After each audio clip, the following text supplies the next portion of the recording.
how you can add value to the seller, how you can make the most out of the deal. We might buy it at 200. We might only list it for 300.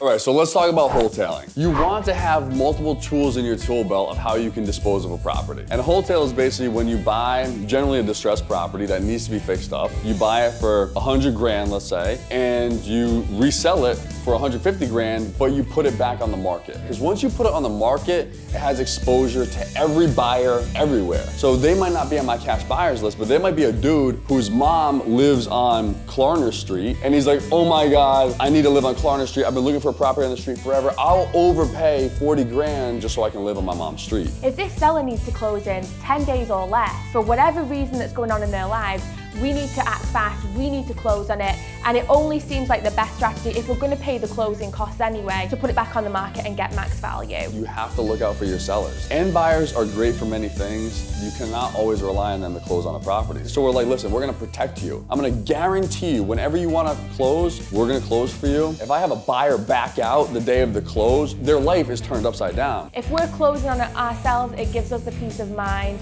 If there's equity in the property, we're going to revive that money back. We're going to be able to pull it back out the property on top of making a profit. So like, it's just thinking about how you can add value to the seller, how you can make the most out of the deal, how can you separate yourself apart from the other competitors. So that's how a wholesale works. It's much easier than doing a flip. There's meat on the bone, there's equity in the property, everybody wins, and it's a feel-good deal, everyone makes money. The reason we're successful is because we provide a lot of value. You get the lead, you send it to Most Home Solutions, 30 days, 60 days, however long later, you get a nice fat check, and you say, wow, I want to keep doing that. Peace of mind.